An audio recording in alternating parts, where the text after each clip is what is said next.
জিহাদ। জিহাদ কি? জিহাদ। মুসলমানদের অধিকার আদায়ের অনেক নিয়ম কানুন আছে, এর মধ্যে একটা সুন্দর নিয়ম আছে জিহাদ। এটা সম্পর্কে মুসলমান শুনলে কয় ইন্না লিল্লাহ ইন্না লিল্লাহ।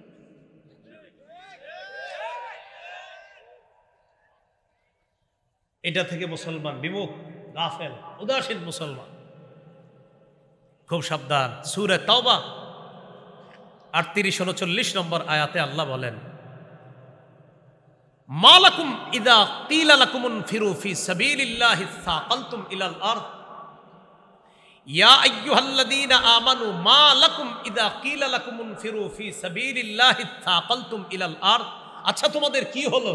তোমাদেরকে যখন আল্লাহর রাস্তায় বের হতে বলা হয় তখন তোমরা দুনিয়ার প্রতি ঝুঁকে পড়ো, ঘটনা কি তোমাদের? আর রাদিতুম বিল হায়াতিদ দুনিয়া মিনাল আখিরাহ, তোমরা কি আখিরাতের মোকাবেলায় দুনিয়া নিয়ে তোমরা সন্তুষ্ট?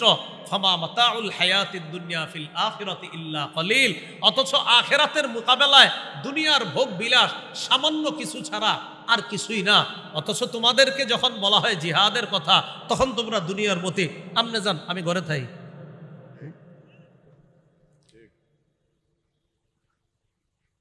কারা কারা ইসলাম কায়েম করার জন্য আগামীকাল আমার সাথে রাস্তায় আসবেন? খতিব সাহেব ভাষণ দিয়েছে মসজিদে, মসজিদের সবাই হাত তুলছে।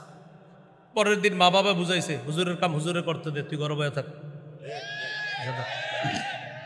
বেরোবি না, আজকে তোর ঘর থেকে বেরোয়া বন্ধ। মুসলমান উদাসীন। আমাদের অধিকার আদায়ের নিয়ম কানুন শিখতে হবে, এটা ভুলে গেছে। সূরা তাওবার 39 নম্বর আয়াতে আল্লাহ বলে, ইল্লা তানফিরু ইউআযযিবকুম আযাবান আলীমা, যদি তোমরা জিহাদে না যাও, যুদ্ধে না যাও, যদি এটা অস্বীকার করো, তোমাদেরকে তিনি কঠিন শাস্তি দিবেন। ওয়াস্তাবদিল কওমান গায়রাকুম, তোমাদের পরিবর্তে অন্য জাতিকে তিনি আনয়ন করবেন। হ্যাঁ, জিহাদের নিয়ম কানুন আবার আলেমদের থেকে শিখতে হবে। নিজে নিজে কোথাও গিয়ে একটা বাড়ি উড়াইয়া দিলেন আর বললেন এটাই জিহাদ, বিষয়টা এমন না। এটা আবার বুঝতে হবে, এটা আলেমদের থেকে আপনাকে জানতে হবে, বুঝতে হবে, শিখতে হবে। এইগুলো 5 নম্বর। আমাদের অধঃপতনের 6 নম্বর, নেতৃত্ব শূন্যতা। বলেন কি? সবাই বলেন। আমাদের একজন আদর্শিক মুসলিম নেতৃত্ব শূন্যতায় আছি আমরা। যদিও আলহামদুলিল্লাহ সারা পৃথিবীতে আমাদের ভাইয়েরা দেখায় দিতেছে মুসলমানরা শাসন ক্ষমতায় আসলে কি হবে, শুধু এক দেশ সারা দুনিয়ারে নাচাইতেছে। এরকম যদি 10টা হয় তো অবস্থাটা কি হবে? আমাদের ভাইয়েরা দেখাই দিতেছে সারা দুনিয়া কয় তোমার সাথে সম্পর্ক নাই, ভাইয়েরা কয় কোনো সমস্যা নাই। এখন যারা কইছে সম্পর্ক রাখবো না, হেরাই কয় আসসালামু আলাইকুম হুজুর, ভালো আছেন। কারণ সারা পৃথিবী মানতে হবে, শান্তি চাও ইসলামের পতাকা তোলে আসো, মানতে হবে। এটা আমাদের ভাইরা দেখাই দিতেছে। এছাড়া আমাদের মুসলমানরা যে যেখানে আছে, একজন আছে মাশাআল্লাহ আরবে বৈশা রয়েছে, উনি বুঝায়, উনি অনেক কিছু করবে। হ্যাঁ, এই ফিলিস্তিন ইস্যুতে উনি আরো কয়েকজনের কি পরিমাণ ভূমিকা দরকার ছিল না, এগুলার ভূমিকা এক নিঃসন্দেহে মুনাফিকি ভূমিকা, কোনো সন্দেহ নাই। এই জন্য এদের কাজ থাকবে মৌলিকভাবে 4টা। বলেন কয়টা? ইসলামী রাষ্ট্রের মূল উদ্দেশ্য হবে 4টা, আর মুসলিম জাহানের রাষ্ট্রপতি যারা হবে তাদের এই 4 কাজ বাস্তবায়ন করতে হবে। সূরা হজের 41 নম্বর আয়াতে আল্লাহ বলেন, আল্লাযীনা ইম্মাক্কান্নাহুম ফিল আরদি আকামুস সালাহ ওয়া আতাউয যাকাহ ওয়া আমারু বিল মা'রুফ ওয়া নাহাউ আনিল মুনকার। আমি যাদেরকে ক্ষমতায় বসাই তাদের মৌলিক কাজ হবে 4টা। 1, আকামুস সালাহ, নামাজ কায়েম করবে। 2, ওয়া আতাউয যাকাহ, যাকাত আদায় করবে। 3, ওয়া আমারু বিল মা'রুফ, নেক কাজের আদেশ করবে। 4, ওয়া নাহাউ আনিল মুনকার, অসৎ কাজ থেকে নিষেধ করবে। তো 6 নাম্বার আমাদের অধঃপতনের কারণ হলো আমরা মুসলিম নেতৃত্ব শূন্যতায় ভুগতেছি। 7 নাম্বার, এটা আমার সাথে একটু বলেন। বলেন, শত্রুকে বন্ধু বানানো। আল্লাহ বলে দিছে এ তোমার শত্রু, না আমি কই না আমার দোস্ত। আল্লাহ বলে দিছে এ তোমার শত্রু, এটা শত্রু শত্রু, না আমি কইতাছি দোস্ত দোস্ত দোস্ত। তো হইল কি? সূরা মাইদার 51 নম্বর আয়াতে আল্লাহ স্পষ্ট বলে দিচ্ছে, ইয়া আইয়ুহাল্লাযীনা আমানু লা তাত্তাখিযুল ইয়াহুদা ওয়ান নাসারা আউলিয়া। হে ঈমানদারগণ, ইহুদি খ্রিস্টানদেরকে বন্ধু বানাও না। কিন্তু আপনি বলতেছেন হুজুর আমি তো বন্ধু বানাই না, আপনার কার্যকলাপ কয় বন্ধু না, আপনি এদেরকে আব্বা বানান। কি করেন আপনি? মুখে না বলছেন বন্ধু না, কে বলছে বন্ধু না? আপনার আপনি যে বলছেন তাদেরকে বন্ধু হিসাবে আপনি গ্রহণ করেন না। আপনি কয়দিন গান না শুনে ছিলেন বলেন? গান শুনতেছেন আপনি, তো আপনি তাদের কৃষ্টি কালচার প্রতিনিয়ত কানে ঢুকাচ্ছেন। আপনি নাটক সিনেমা দেখতেছেন, তো তাদের কালচার দিয়ে আপনার এই অপবিত্র চোখকে অপবিত্র করতেছেন। আপনি কোথায় তাদেরকে বন্ধু বানান? আপনি আটো শাটো খাটো ছোট পাতলা পোশাক পরতেছেন আর বলতেছেন না এরা আমার বন্ধু না। তো এই কালচার কার? আটো শাটো ছোট পাতলা পোশাক বাংলাদেশের নারীরা না পড়লেও পৃথিবীতে আসেনি, মানে বাংলাদেশে নাই। আপনারা দিয়ে কিছু কর না। আল্লাহ বলছে ইহুদি খ্রিস্টানদেরকে বন্ধু বানাও না। 7 নাম্বার কারণ, শত্রুকে বন্ধু বানাইছে। আল্লাহ বলে দিছে ওমাইয়া তাওয়াল্লাহু মিনকুম ফাইন্নাহু মিনহুম, তোমাদের মধ্যে যারা তাদেরকে বন্ধু হিসেবে গ্রহণ করবে সে তাদের অন্তর্ভুক্ত হবে। নাম্বার কারণ, বলেন আমার সাথে, যথাযথ সুরা ব্যবস্থা না থাকা। সুরা কি? এটা অনেক লম্বা আলোচনা। আমার দেখবেন ইসলামী রাষ্ট্র ব্যবস্থা নিয়ে লম্বা একটা আলোচনা আছে, এটাও আছে, প্রায় দেখছি অনেকে ছাড়ছে, এটা একটু দেখে নেবেন। ইসলামী রাষ্ট্র ব্যবস্থা কিভাবে কি হবে, ওখানে সুরা ব্যবস্থা নিয়ে আলোচনা আছে। তো সুরা ব্যবস্থা থাকলে আমাদের জন্য অনেক কিছু সহজ হয়ে যেত।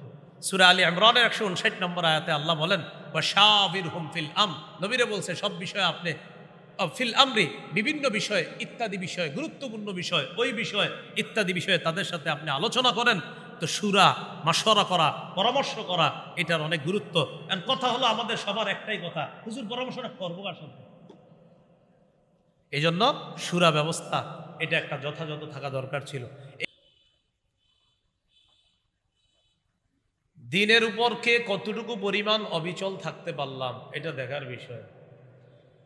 আল্লাহ শর্ত জুড়ে দিয়েছেন, যদি তোমরা আল্লাহর দ্বীনকে সাহায্য করো আল্লাহ তোমাদেরকে সাহায্য করবেন, তোমাদের পাগুলোকে আল্লাহ মজবুত রাখবেন, দৃঢ় রাখবেন, অটল রাখবেন।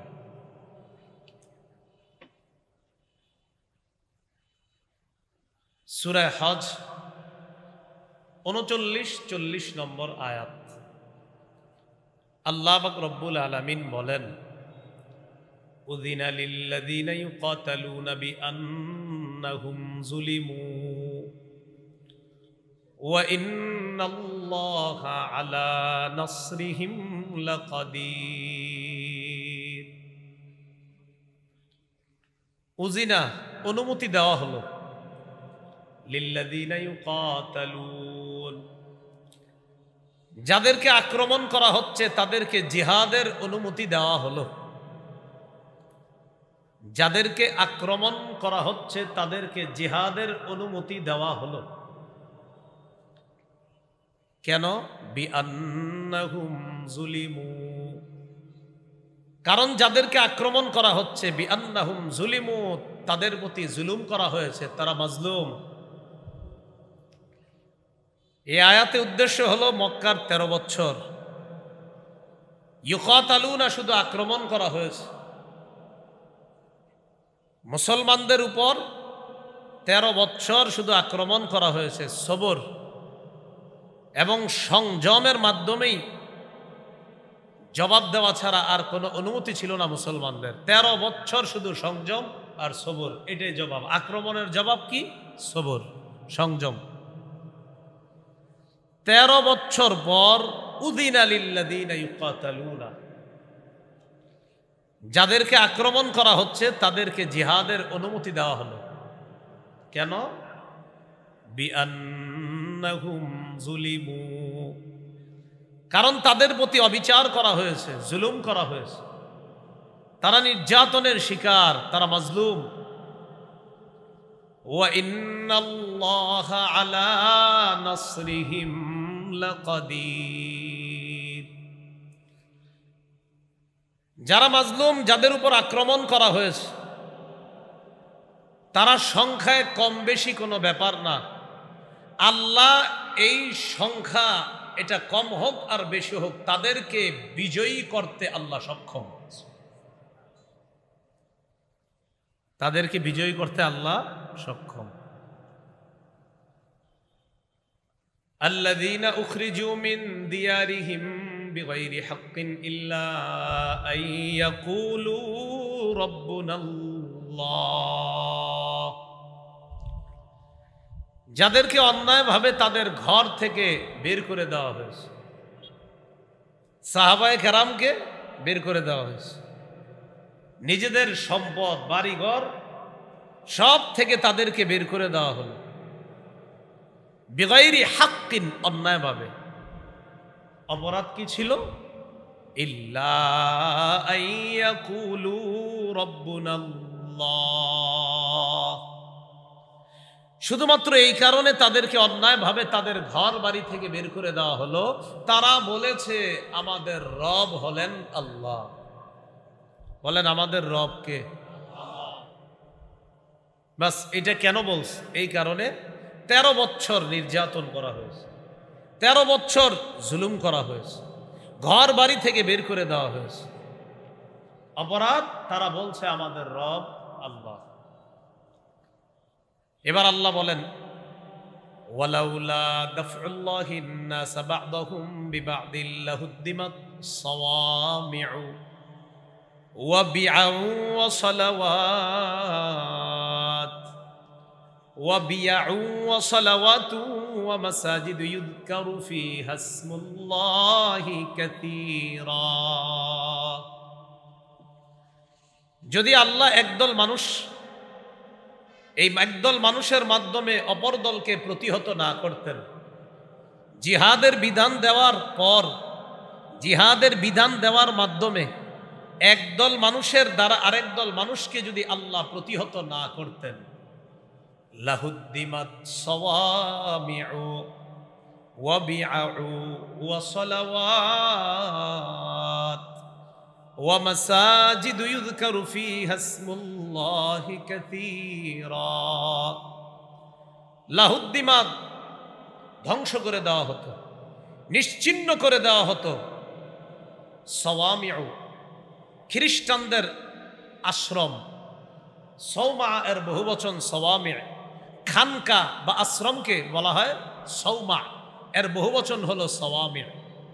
আল্লাহ বলেন খ্রিস্ট ধর্ম যখন দুনিয়াতে ছিল, তখনও যদি একদল খারাপ মানুষকে আরেক দল ভালো মানুষের মাধ্যমে আমি আল্লাহ প্রতিহত না করতাম, ওই খারাপ মানুষগুলা আশ্রমগুলাকে উড়িয়ে দিত। ওয়া বিয়াউ, গির্জা উড়িয়ে দিত। ওয়া সালাওয়াত, ইহুদিদের উপাসনালয়, এগুলাও ধ্বংস করে দেওয়া হতো। ওয়া মাসাজিদ, মুসলমানদের মসজিদগুলাও ধ্বংস করে দেওয়া হতো। ইউযকারু ফীহা ইসমুল্লাহি কাসীরা, যে মসজিদের মধ্যে আল্লাহ পাক রব্বুল আলামিনের অধিক স্মরণ করা হয়, যদি আমি আল্লাহ একদল মানুষের মাধ্যমে আরেক দলকে, খারাপ মানুষগুলাকে প্রতিহত না করতাম, তাহলে তারা বিভিন্ন সময় বিভিন্ন ইবাদতের প্রতিষ্ঠানগুলোকে ধ্বংস করে দিত। এই আয়াত থেকে বোঝা যায় যারা ইসলামের বিরোধিতা করে, যারা কোরআনের বিরোধিতা করে, যারা হাদিসের বিরোধিতা করে, তারা যে কোনো সময় মসজিদের উপর আক্রমণ করবে না এটা নিশ্চিত হওয়া যাবে না। যে কোনো সময় মসজিদও আক্রমণ করবে, প্রতিহত করা জরুরি। এরপরে আল্লাহ কি বলে দেখেন, ওয়ালা ইয়ানসুরান্নাল্লাহু মাইয়ানসুরু, অবশ্যই অবশ্যই আল্লাহ ওই ব্যক্তিকে সাহায্য করবেন যে আল্লাহর দ্বীনকে সাহায্য করে। ইসরাইল কি করতে চাইতেছে? আল্লাহর ঘর মসজিদ বারবার শেষ করে দিতে চাইতেছে, ঠিক না? ইসরাইলকে প্রতিহত করার জন্য মাঝে মাঝে তাদের উপর যে হামলাগুলো হয়, যারা হামলা চালায়, সারা পৃথিবীর মুসলমান সহ সারা পৃথিবীর নির্যাতিত যত মানুষ আছে সবাই একচেটিয়াভাবে ইসরাইলের বিরুদ্ধে যারা বলবে তাদের সমর্থন করতে হবে। ইসরাইলের বিরুদ্ধে যারা থাকবে তাদের সমর্থন সবার করতে হবে মুসলমান। কারণ এই ইসরাইল বাইতুল মুকাদ্দাস এটাকে যে টার্গেট করছে, এই বাইতুল মুকাদ্দাস এদের টার্গেট, এদের লক্ষ্য, কারণ এই জায়গা বরকতে পরিপূর্ণ, এই জায়গায় এরা ছিনিয়ে নিতে চায়। তো আল্লাহ বলেছেন আল্লাহ ওই ব্যক্তিকে সাহায্য করবেন যে আল্লাহর দ্বীনকে সাহায্য করবে। তো বলছিলাম আমাদের অধঃপতনের এক নাম্বার কারণ ইসলাম থেকে সরে যাওয়া। ইসলাম থেকে সরে যাওয়ার কি উদাহরণ দিলাম? আল্লাহর দ্বীন, কোথাও কেউ আল্লাহর দ্বীন নিয়ে কথা বলবে, উল্টাপাল্টা করবে, বিরোধিতা করবে, আর আপনি ওই ব্যাপারে চুপ থাকবেন, তো বুঝতে হবে আপনার ভিতরে সমস্যা আছে। চুপ থাকা যাবে না, বরং আল্লাহর দ্বীনকে যেইভাবে হোক, যেভাবে পারা যায় সকলে মিলেমিশে সহযোগিতা করতে হবে, তাহলে আল্লাহ ইসলামের উপর অটল রাখবে, এই ওয়াদা আল্লাহ করছে। ইন্নাল্লাহা লাকাবিয়্যুন আজিজ, নিশ্চয় আল্লাহ মহাশক্তিধর, আজিজ, মহাপরাক্রমশালী। আল্লাহর দ্বীনকে আমরা যেভাবে পারি, অর্থ দিয়ে হোক, অস্ত্র দিয়ে হোক, শরীর দিয়ে হোক, যেভাবে পারা যায় আল্লাহর দ্বীনকে সাহায্য করতে হবে। আল্লাহ আমাদের সকলকে এই কথাগুলা বুঝে শুনে আমল করার তৌফিক দান করুন। তাহলে ইসলাম থেকে যদি সরে যায় আমরা, বুঝতে হবে এটা আমাদের অধঃপতনের এক নাম্বার কারণ। কিছুদিন আগে বয়কট একটা স্লোগান উঠছে। কি স্লোগান? যে কোনো বিষয়ে আমরা বয়কট স্লোগান উঠাই। একটা নাটককে কেন্দ্র করে বয়কট স্লোগান উঠছে। তো যিনি নাটক করছে তিনি ক্ষমা চাইছে। তার মানে কি ক্ষমা চাওয়ার পর উনি যে কাজগুলা করতেছে ওইগুলা কি বৈধ? হ্যাঁ, ফেসবুকে স্ট্যাটাস দিচ্ছেন যে তুমি যদি ক্ষমা না চাও তোমার নাটক দেখবো না, মানে হ্যাঁ ক্ষমা চাইলে যে হ্যাঁ নাটকটা দেখবেন, এটা ঠিক আছে? কি ঠিক? একজন বললেন ঠিক, মানে ঠিকটা কি? স্ট্যাটাস দিচ্ছেন সে যদি ক্ষমা না চায় তাহলে তার নাটক দেখবো না, তো ক্ষমা তো চাইছে, তো এখন দেখবেন না? তো আপনি তো স্ট্যাটাস দিচ্ছেন কেমন? ক্ষমা না চাইলে দেখবেন না, এর মানে উনি এতটুকু ক্ষমা চাইলে তার সব কাজ হালাল।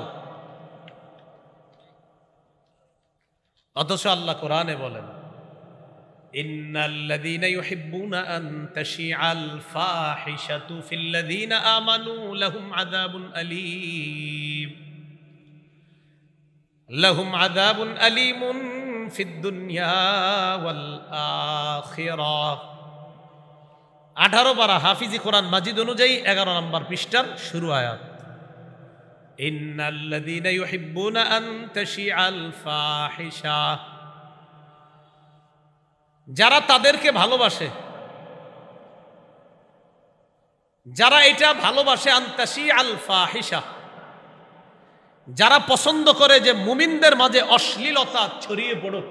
কি বলে দেখেন, যারা পছন্দ করে, যারা এটা চায়, আন তাশিআল ফাহিশা, মুমিনদের মাঝে অশ্লীলতা ছড়িয়ে পড়ুক, এটা যারা চায়,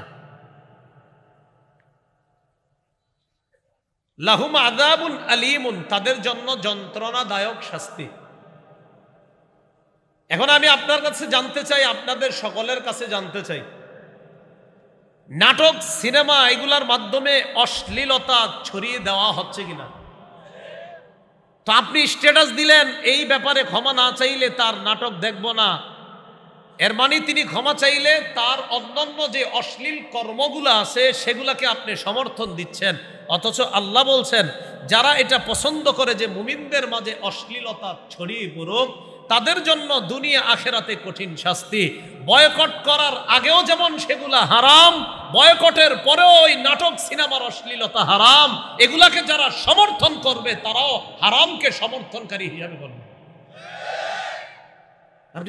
আপনি বয়কট তো বুঝে শুনে লিখতে হবে তো।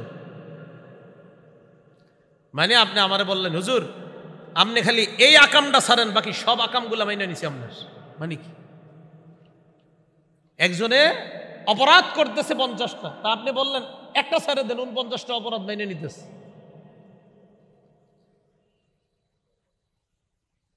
এই জন্য আপনারা সাহস করে লাগবেন বয়কট অশ্লীলতা। কি লিখবেন? হ্যাঁ এইটা লিখেন। তো বলছিলাম আমাদের অধপতনের এক নাম্বার কারণ ইসলাম থেকে সরে যাওয়া। মুসলমানদের অধপতনের দ্বিতীয় কারণ ভাতৃপ্রেম কমে যাওয়া। বলেন কি বললাম? বলেন ভ্রাতৃত্ব কমে যাওয়া। কি কমে যাওয়া? ভ্রাতৃত্ব এটা নাই মুসলমানদের মাঝে। এটা মন দিয়ে শুনুন। বিসমিল্লাহ। আল্লাহুম্মা লাকাল হামদু ওয়া লাকাশ শুকর। ভ্রাতৃত্ব এটা মুসলমানদের মাঝে কমে যাচ্ছে। সূরা হুজুরাতের 10 নম্বর আয়াতে আল্লাহ বলেন, ইন্নামাল মুমিনুনা ইখওয়াতুন ফাসলিহু বাইনা আখাওয়াইকুম ওয়াত্তাকুল্লাহা লাআল্লাকুম তুরহামুন। মুমিনরা পরস্পর ভাই ভাই। ফাসলিহু বাইনা আখাওয়াইকুম, তোমরা ভাইদের মাঝে আপোষে মীমাংসা করে দাও। ওয়াত্তাকুল্লাহ, তোমরা আল্লাহকে ভয় করো। লাআল্লাকুম তুরহামুন, যাতে তোমাদের প্রতি দয়া করা হয়, মায়া করা হয়। ইন্নামাল মুমিনুনা ইখওয়া, মুমিনরা পরস্পর ভাই ভাই। সবাই বলেন মুমিনরা পরস্পর ভাই ভাই। এখন বলেন তো আপন ভাই ভাই ভাই ভাই একসাথে আছি আমরা মিলেমিশে। তো আমরা মিলেমিশে থাকলে তো আমাদের মাঝে ঝগড়া হওয়ার কথা না। আমরা তো মিলেমিশে আছি। আল্লাহ আমাদের সকলকে বলছে ভাই ভাই, তো আমরা তো মিলেমিশে আছি। তো আমাদের সমস্যা হওয়ার তো কথা না। এর মানে আমরা মিলেমিশে নাই। আমরা মিলেমিশে নাই। আল্লাহ বলছে ইন্নামাল মুমিনুনা ইখওয়া, মুমিনরা ভাই ভাই, কিন্তু আমরা ভাই ভাই নাই। ফাসলিহু বাইনা আখাওয়াইকুম, আল্লাহ বলেন ভাই ভাইয়ের মধ্যে আপোষে তোমরা মীমাংসা করে দাও। ওয়াত্তাকুল্লাহা লাআল্লাকুম তুরহামুন, আল্লাহকে ভয় করো যাতে তোমাদের প্রতি দয়া করা হয়। ভাই এটা এক আজীব শব্দ। ভাই বললে হাজারো ঝগড়া বিবাদ খতম হয়ে যায়। আপনার উপরে কেউ একজন রাগ করছে, ভাই রাগ করে না। ভাই বলার সাথে সাথে ওর 100 মিটারের রাগ এটা কইমা পুরো একদম 10-এ এসে যায়। ভাই বলাটা এমন এক সৌন্দর্যতা। ভাই এটা আজীব শব্দ। রাগ হয়ে আসছে আপনার দিকে কি এক কারণে, রাস্তায় সামনে আসার পরে আসসালামু আলাইকুম ভাইজান ভালো আছেন, উনি দেখবেন হাইসা আপনারে মুসাফা করবে, অথচ আসছিল দেওয়ার জন্য একটা। বিদায় হজের ভাষণে রাসূল সাল্লাল্লাহু আলাইহি সাল্লাম এটাই বলে গেছে আমাদের।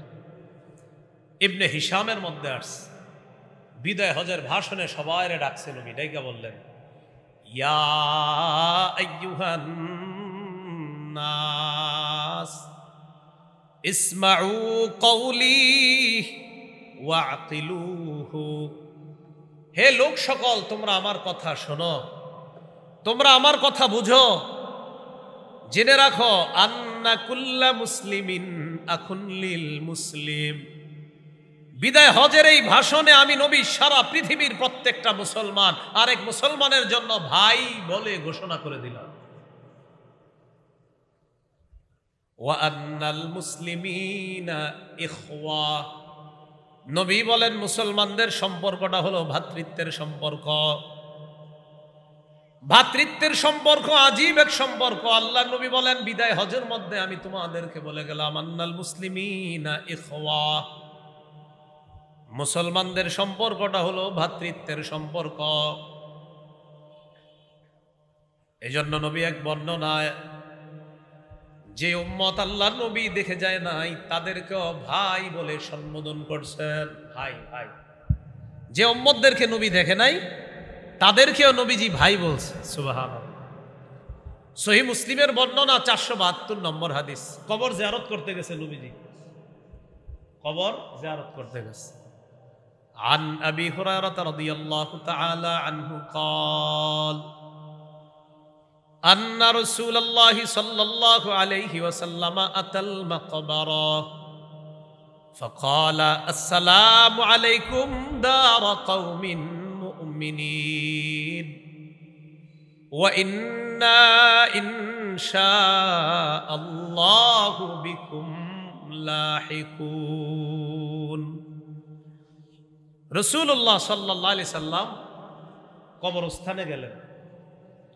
যাওয়ার পর কবরবাসীদেরকে ডাইকা লক্ষ্য করে বললেন, আসসালামু আলাইকুম দার কওমিম মুমিনিন, আসসালামু আলাইকুম দার কওমিম মুমিনিন।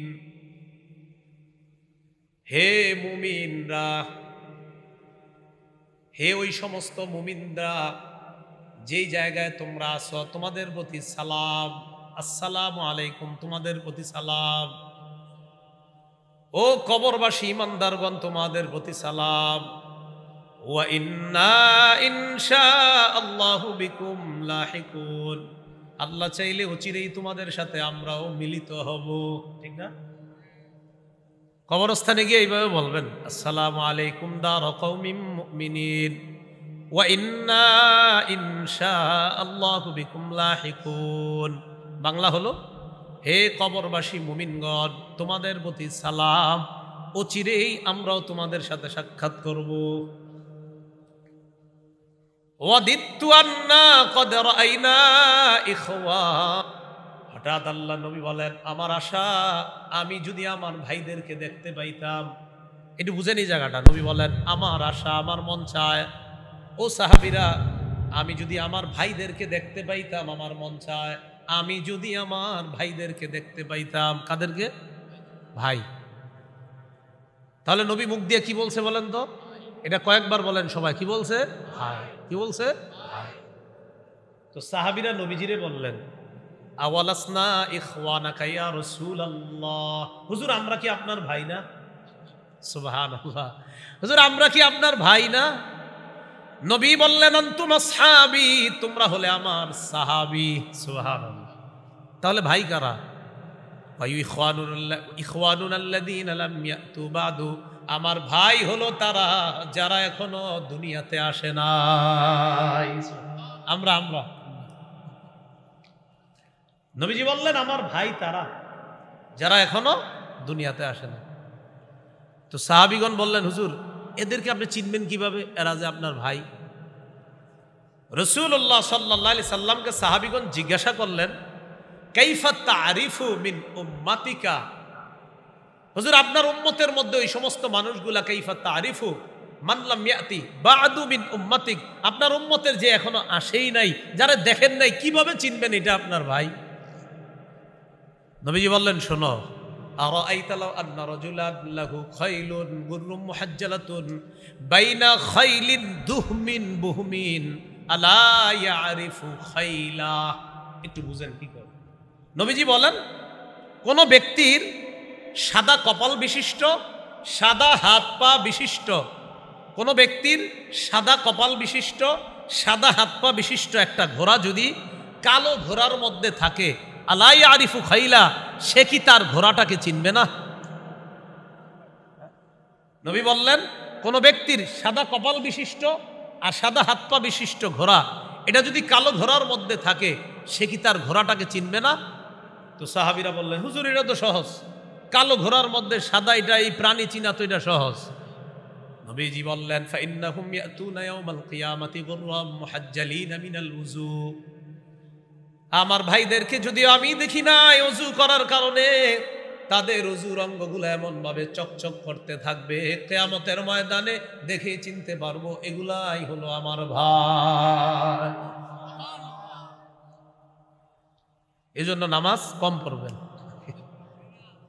তা নামাজ বেশি বললে ওযু করা লাগবে, ওযু করলে চকচক করবে, চকচক করলে কোটি কোটি কাফের বেঈমানের মাঝেও নবী চিনতে পারবে, হা হা এটা আমার সে উম্মত।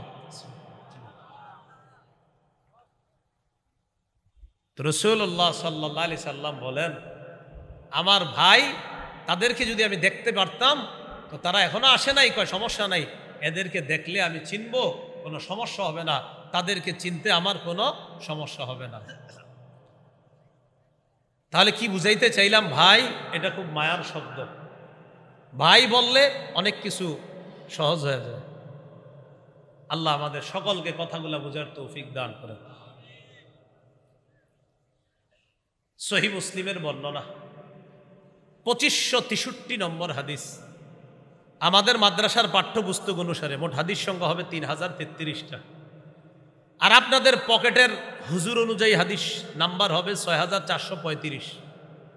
পকেটে তো একটা লাইব্রেরি নিয়ে ঘুরেন আপনারা অনেকে, এটা মিলান, আবার হুজুরে যে কইতাছে দেখি মিলেনি। হ্যাঁ, তো এটা না মিললেও সমস্যা ছিল না, এরপরেও এটা আপনাদেরকে খাতির করে বলে দিলাম আর কি। ওইটা না মিললে সমস্যা নেই।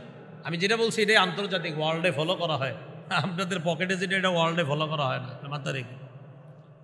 এরপরে বলে দিলাম 6435, এটা কি হিসাবে? পকেটে যে হুজুরে নিয়ে আসেন। আর মাদ্রাসার পাঠ্যপুস্তক অনুসারে এবং সারা পৃথিবীর মুসলিমের যে কপি, ওই কপি অনুযায়ী 2563 নম্বর হাদিস। মোট হাদিস সংখ্যা হবে 3033টা। আর আপনাদের পকেটে যেটা আছে ওটা হলো 6435, মোট হাদিস সংখ্যা হবে 7453টা। এই হাদিসের মধ্যে আসছে ক্বালা রাসূলুল্লাহ সাল্লাল্লাহু আলাইহি ওয়াসাল্লাম লা তাহাসাদু ওয়ালা তানাজাশু ওয়ালা তাবাগাদু ওয়ালা তাদাবারু ওয়ালা ইয়াবি' বা'দুকুম আলা বাই'i বা'দিন ওয়া কুনু ইবাদাল্লাহি ইখওয়ানা। নবীজি বলেন লা তাহাসাদু, তোমরা পরস্পর হিংসা করো না। ওয়ালা তানাজাশু, তোমরা পরস্পর ধোঁকাবাজি করো না। ধোঁকাবাজি আসেনি আমাদের মাঝে? হিংসা। ওয়ালা তাবাগাদু, তোমরা পরস্পর বিদ্বেষ পোষণ করো না। ওয়ালা তাদাবারু, একজন আরেকজনের ক্ষতি করার জন্য আড়ালে শত্রুতা করো না। সামনাসামনি চা খাওয়ায়, মোগলাই খাওয়ায়, পিছনে গিয়ে কয় ওরে মার। হ্যাঁ, এরকম আছে না? ওয়ালা তাদাবারু, কারো ক্ষতি করার জন্য আড়ালে শত্রুতা করো না। তাদাবারুর অনুবাদটা মনে রাখবেন, ওয়ালা তাদাবারু, কারো ক্ষতি করার জন্য আড়ালে শত্রুতা করো না। সামনাসামনি শত্রুর চাইতে আড়ালের শত্রু বেশি ভয়ঙ্কর। কারণ সামনের শত্রু যে ওরে আপনি চিনতেছেন আমার শত্রু, তখন আপনি অন্তত নিজের আত্মরক্ষার জন্য কিছু একটু পারবেন। কিন্তু যেটা আপনার আড়ালে শত্রু, এটা থেকে বাঁচা বড় মুশকিল। এটা থেকে বাঁচা কি মুশকিল, খুব মুশকিল। ওয়ালা ইয়াবি' বা'দুকুম আলা বাই'i বা'দিন, একজনের কেনা বেচার উপর আরেকজন যেন কেনা বেচা না করে। ওয়া কুনু ইবাদাল্লাহি ইখওয়ানা, নবী বলেন হে আল্লাহর বান্দারা, তোমরা ভাই ভাই হয়ে যাও। কি হয়ে যাও বলেন না একটু সবাই, কি হয়ে যাও? নবী আমাদেরকে কি হয়ে যেতে বলছে? নবী বললেন পরস্পর হিংসা করো না, পরস্পর বিদ্বেষ পোষণ করো না, পরস্পর ধোঁকাবাজি করো না, একজন আরেকজনের ক্ষতি করার জন্য আড়ালে শত্রুতা করো না, একজন আরেকজনের কেনা বেচার সময় কেনা বেচা করবা না। হে আল্লাহর বান্দারা, তোমরা সবাই ভাই ভাই হয়ে যাও। নবী বলেন তোমরা সবাই ভাই ভাই হয়ে যাও। তো বলছিলাম আমরা পিছিয়ে পড়া মুসলমানরা, আমাদের ওই যে আমরা যে বলি যে আমরা হুজুর কেন একটু পিছিয়ে আছি, দ্বিতীয় কারণ আমাদের ভাতৃপ্রেম কমে যাওয়া। ভাতৃত্ব বোধ যেটা থাকা দরকার ছিল, এই ভাতৃত্ব আমাদের মাঝে নাই। আমরা খালি বলি মুসলমান ভাই ভাই, আসলে কিছুই নাই বলি আমরা। এরপর রাসূলুল্লাহ সাল্লাল্লাহু আলাইহি সাল্লাম বলেন আত-তাকওয়া হাহুনা, আত-তাকওয়া হাহুনা, আত-তাকওয়া হাহুনা। নবী বলেন তাকওয়া এখানে, তাকওয়া এখানে, তাকওয়া এখানে। ইউশিরু ইলা সাদরিহি সালাসা মাররাত, বুকের দিকে 3 বার ইঙ্গিত করে বললেন এখানে তাকওয়া, এখানে তাকওয়া, এখানে তাকওয়া। তাকওয়া থাকার জায়গা বুক। বলেন তাকওয়া থাকার জায়গা কোথায়? বুক। আসলে তাকওয়া থাকার জায়গা হলো কলব। বলেন কি? তো বুক দেখাইছে কেন? বুকে থাকে কলব, এই জন্য কলব। বলেন তাকওয়া থাকার জায়গা কি? কলব। তো রসুল দেখাইছে ইলা সদরিহি, বুকের দিকে, মানে ওই বুকের ভিতরে যে কল, ওই কলব। আর কল কোথায় থাকে? বুকে। বলেন কোথায়? আর এটা কোরআনে তো আছে, ফাইন্নাহা লা তা'মাল আবসার ওয়ালাকিন তা'মাল কুলুবুল্লাতী ফিস সুদূর। আল্লাহ বলেন ফাইন্নাহা লা তা'মাল আবসার, প্রকৃতপক্ষে চক্ষু অন্ধ হয় না, ওয়ালাকিন তা'মাল কুলুবুল্লাতী ফিস সুদূর, বক্ষস্থিত হৃদয় অন্ধ হয়। প্রকৃতপক্ষে অন্ধ হয় বক্ষস্থিত হৃদয়, যেই কল্ব, যে হৃদয় বক্ষে থাকে, এটাই অন্ধ হয়। তাহলে কল্ব কোথায়? বক্ষে। বুকের মধ্যে কল্ব, আর কলবের মধ্যে তাকওয়া। আল্লাহ বলছেন কল্ব বুকের মধ্যে, আল্লাহ বলছেন কল্ব বুকের মধ্যে, আর রসুল দেখাইছেন তাকওয়া এখানে, তাকওয়া এখানে, তাকওয়া এখানে। তো তাকওয়া থাকার জায়গা রসুল বললেন বুকের দিকে ইঙ্গিত করলেন। এর মানে বুকে যে কল্ব, ওই কলব। আর কলব যে বুকে থাকে, এটা কোথায় আছে? এটা কোরআনে আছে। এই যে ওয়ালাকিন তা'মাল কুলুবুল্লাতী ফিস সুদূর, আল্লাহ বলছেন চোখ প্রকৃত অন্ধ হয় না, বক্ষস্থিত হৃদয় এটাই অন্ধ হয়। তো এটা কই আছে? ওয়ালাকিন তা'মাল কুলুবুল্লাতী ফিস সুদূর, 17 পারা। কত পারা? এটা 17 পারা আছে, গালেবান 16 পৃষ্ঠার শেষের দিকে। হ্যাঁ,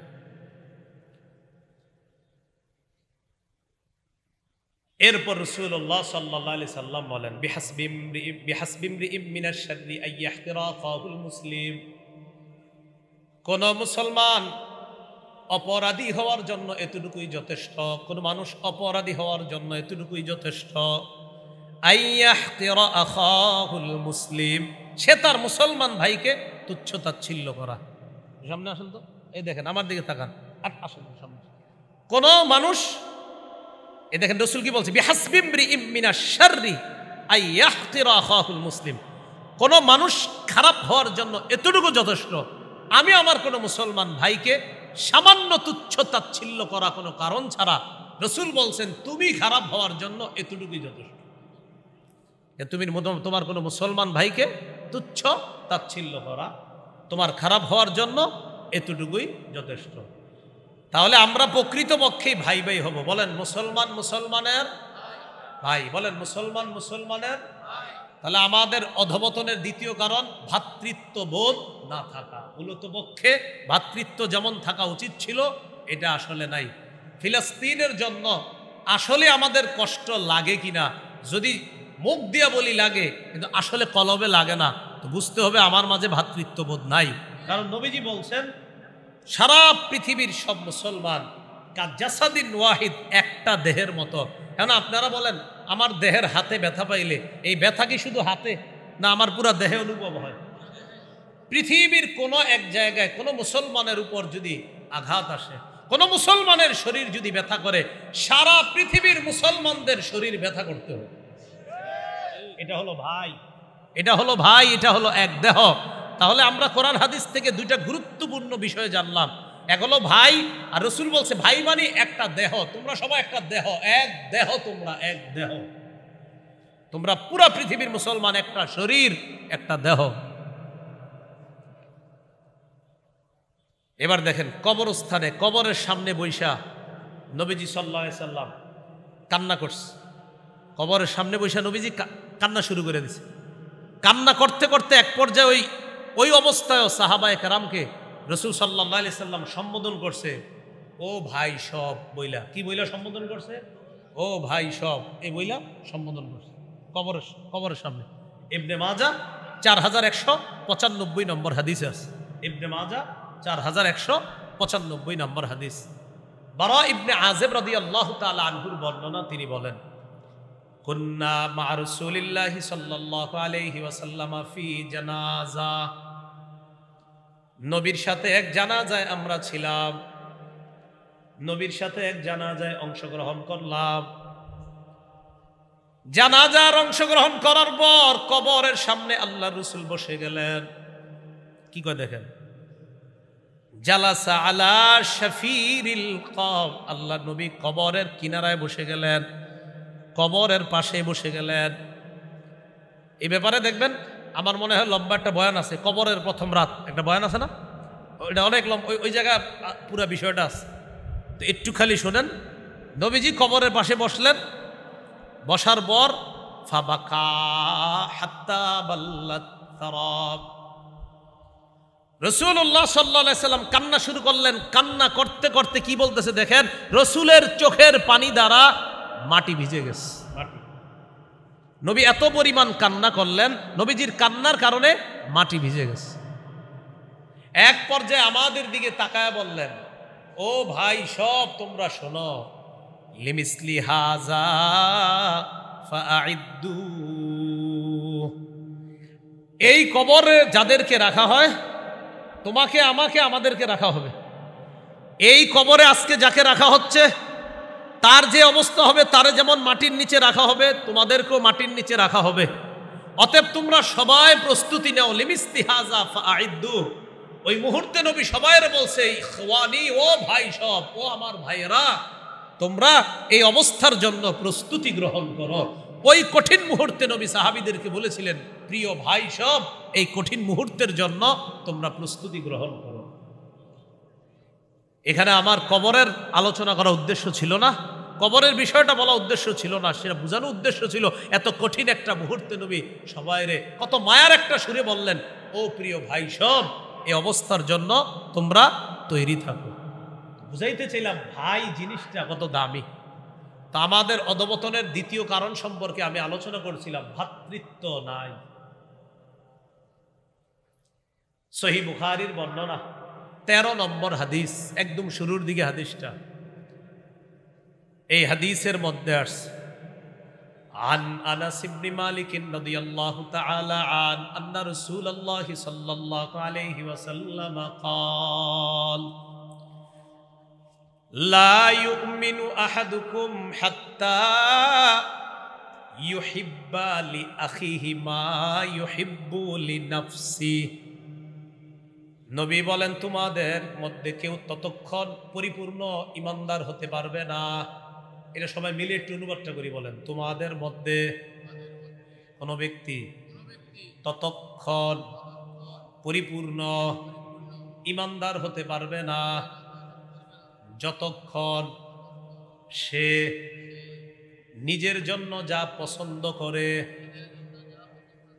তার ভাইয়ের জন্য যদি সেটা পছন্দ না করে। আপনি আপনার জন্য যেটা পছন্দ করেন আপনার ভাইয়ের জন্য, এই ভাই মানি আমাদের যেই ভাই, মুসলিম আমরা ভাই ভাই, এই ভাইয়ের জন্য আমার সেটা পছন্দ করতে হবে। আপনি রাস্তায় চলার সময় কলার সিলকায় পিছল খেয়ে পড়ে গেছেন, এখন বলেন এই কলার সিলকায় যে আপনি আছর খাইলেন, পড়ে গেলেন, এটা কি পছন্দ আপনার? কিন্তু আপনি চিন্তা করলেন কি, আমি পড়ছি আর ওরা আইতাছে, আহক ওরাও পড়ুক। আপনি এটা তো পরিপূর্ণ ইমানদার হতে পারলেন না। আপনি রাস্তায় চলতেছেন, আপনার পায়ে একটা ইট লাগছে, ইটের টুকরা, আর আপনি চিন্তা করলেন আমার পায়ে লাগলো, ও আচ্ছা আরো 3 জন আইতেছে, তা আসুক, খারাপ হয়েছে, এরাও ইটের মধ্যে লেগে পড়ছে, আপনি হাসতেছেন, আমি একটু আগে পড়ছি। অথচ বুখারীর বর্ণনা, রাসূলুল্লাহ সাল্লাল্লাহু আলাইহি সাল্লাম বলেন, রাস্তায় কোনো ইট, কষ্টদায়ক কোনো জিনিস যদি কেউ সরায় দেয়, গুফিরা লাহু মা তাকাদ্দামা মিন যামবি, তার আগের সব গুনাহ মাফ। তা আপনি আপনার ভাইয়ের জন্য একটু পছন্দ করতে পারলেন না, আর জীবনে কি পারবেন? আপনি কি পছন্দ করলেন যে আমি পড়ে গেছি, আমার ভাইও পড়ুক। আপনি এক জায়গায় টাকা ইনভেস্ট করে লস খাইছেন, আপনি জানেন যে এই জায়গাটা এমন এক জায়গা, যে আসবে সেই লস খাবে, আপনি চিন্তা করলেন তোরাও যা, বুঝবি কদিন পরে। কেন? আপনি আগে থেকে সতর্ক করলে সমস্যা কি? তাহলে উনি লস খাইছে, উনি চায় আরো 10 জন খাক। এটা মুমিনের পরিচয় না, এটা ভাইয়ের পরিচয় না। ভাই কখনো ভাইয়ের ক্ষতি চায় না। আল্লাহ আমাদেরকে কথাগুলা বুঝার তৌফিক দান। এলাকায় ভাই ভাইয়ে ভাগ হয়, আসে না এরকম? ভাই ভাইয়ের এখন মা বাবা আলাদা করে দিস, তো তাদের জমি থাকে না, জমি আপন ভাইয়ের জমি, মনে করেন ওর নিজেরটা একটু ক্ষতি হয়েছে, ও এখন চায় ওর আপন ভাইয়ের জমি একটু ক্ষতি হোক। আরে আপনি আমি তো ভাই, ঠিক আছে, পরে আপন ভাই তো ভাই রে ভাই মনে করতেছেন, আর মুসলমান ভাই ভাই এটা কবে? আপন ভাই ভাইরে 10 বছর সালাম দেয় না, এ আবার কেমন আপন ভাই? আল্লাহ আমাদেরকে কথাগুলা বোঝার তৌফিক দান করেন। আমাদের অধঃপতনের 3 নম্বর কারণ, বলেন ঝগড়া বিবাদ, বলেন অযথা বিষয়ে সংঘাতে জড়িয়ে পড়া, ঝগড়া বিবাদে জড়িয়ে পড়া। অযথা বিষয়ে কি করি আমরা? ঝগড়া বিবাদে জড়িয়ে পড়ি। আমি এই অযথা বিষয়ে ঝগড়া যেন না হয় এটার জন্য একটা কৌশল অবলম্বন করেছিলাম, আলহামদুলিল্লাহ কাজ হয়েছে। একটা ঝগড়াটারে থামানোর জন্য একটা কৌশল অবলম্বন করছে, মোটামুটি থামছে, আশা করি আরো থামবে। ঝগড়া বিবাদ অযথা বিষয়ে না করা, এটা ভালো।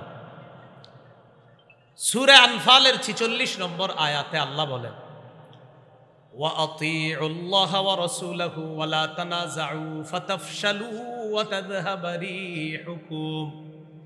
তোমরা আল্লাহর আনুগত্য করো, রাসূলের আনুগত্য করো, ওয়ালা তানাজাউ, পরস্পর ঝগড়া করো না। ফাতাফশালু, যদি ঝগড়া করো, ফাতাফশালু, তোমরা সাহস হারা হয়ে যাবে।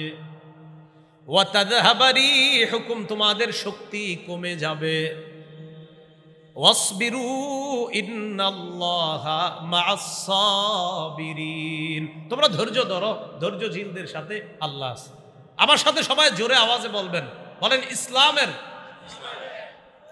শাখাগত কোনো বিষয় নিয়ে, যেগুলা সুন্নত মুস্তাহাব বিষয়, এই জাতীয় কোনো বিষয় নিয়ে অযথা ঝগড়া বাঁধাবো না, ঝগড়া করব না। এতে বলেন, এতে আমাদের একতা নামক শক্তি দিন দিন দুর্বল হয়ে যাবে। এটা একটা সুকৌশল, এটা একটা প্রি প্ল্যান। মুসলমান যখন দেখবেন খুব সুন্দরভাবে থাকবে, সুন্দর কাটাইতেছে, হঠাৎ একটা মুস্তাহাব বিষয়ে বলবে, চ্যালেঞ্জ দিলাম, পারলে কে আসো গ্রহণ করো। এই জাতীয় মুস্তাহাব্বাত, সুন্নাহ, সুনান বিষয়, মীমাংসিত সুন্নত, যেই সুন্নত নিয়ে বছরের পর বছর কোনো লড়াই দ্বন্দ্ব ঝগড়া আমাদের মাঝে নাই, হঠাৎ কেন আমাদের মাঝে এই ঝগড়াগুলো হবে? এই জন্য আল্লাহ সূরা আনফালের 46 নম্বর আয়াতে বললেন, আতিউল্লাহ, আল্লাহর আনুগত্য করো, ওয়া রাসূলা, রাসূলের আনুগত্য করো, ওয়ালা তানাজাউ, ঝগড়া করো না, ফাতাফশালু, এতে তোমরা সাহস হারা হয়ে যাবে, ওয়া তাযহাবা রিহুকুম, তোমাদের শক্তি কমে যাবে। একতা শক্তি বলেন আর যেই শক্তি বলেন সব কমে যাবে। অসবিরু, সবর করো, ইন্নাল্লাহা মাআস সাবিরিন, আল্লাহ ধৈর্যশীলদের সাথে আছে। কয় নাম্বার গেল? 3 নাম্বার। 1 নাম্বার ইসলাম থেকে সরে আসা, 2 নাম্বার ভ্রাতৃত্ব নাই, 3 নাম্বার অযথা ঝগড়া, হ্যাঁ অযথা বিষয়ে ঝগড়া করা, 4 নাম্বার বলেন দুনিয়ার প্রতি ঝুঁকে যাওয়া, আখেরাতের প্রতি বিমুখ হওয়া। দুনিয়ার প্রতি ঝুঁকে যাওয়া, আখেরাতের প্রতি বিমুখ হওয়া। দেখবেন দুনিয়াতে আমি এটা করব সেটা করব, এই সব করতে গিয়ে আমার একটা আসল জিনিস ছেড়ে দেই, সেটা ইসলাম। মানে আমি সব করব, খালি একটা না করব, সেটা কি? ভাই নামাজ পড়ছেন গত 10 দিন, আহা হুজুর পেরেশানিতে ভুলে গেছে। মানে উনি সব করবে, শুধু নামাজটা ভুলে গেছে। আরে ভাই আপনারা আগে 5 ওয়াক্ত নামাজে আসতেন, হুজুর তখন ব্যস্ততা কম ছিল, ও এখন কয় ওয়াক্তে আসেন? 3 ওয়াক্তে, আস্তে আস্তে 3 ওয়াক্তে আছে। তো ইদানিং দেখা যায় না, আর বললেন না, আমার অধীনে এখন আছে 40,000, টেনশনে আর নামাজ পড়তে পারি না। তা আপনি করলেনটা কি? তিরমিজির বর্ণনা 2320 নম্বর হাদিস, রাসূলুল্লাহ সাল্লাল্লাহু আলাইহি সাল্লাম বলেন, লাউ কানাতিদ দুনিয়া তা'দিলু ইনদাল্লাহি জানাহা বাউদা, এই পৃথিবী যদি আল্লাহর কাছে মাছির ডানা পরিমাণ হইতো, মশার ডানা পরিমাণ মূল্য যদি থাকতো, এই পৃথিবীটা যদি আল্লাহর কাছে মশার যে ডানা, এই ডানা পরিমাণও যদি মূল্য থাকতো আল্লাহর কাছে, মা সাকা কাফির মিনহা শারবাতা মা, একজন কাফেরকে আল্লাহ এক ঢোক পানি পান করাইতো না। যদি এই দুনিয়ার মূল্য মাছির ডানা পরিমাণ, মশার ডানা পরিমাণ হইতো, কোনো কাফেরকে আল্লাহ এক ঢোক পানি পান করাইতেন না আল্লাহ। এই জন্য মুসলমানদের টার্গেট হবে আখেরাত। আখেরাত সামনে রেখে মুসলমান দুনিয়া কামাই করবে, ঠিক আছে, দুনিয়াতে আখেরাত সামনে রেখে হালালভাবে আপনি কামাই করতে হবে, কিন্তু দুনিয়া সামনে রেখে আখেরাত না, বরং আখেরাত সামনে রেখে দুনিয়া। এগুলো 4 নম্বর। আমাদের অধপতনের 5 নম্বর কারণ, একটু আমার সাথে এটা বলেন,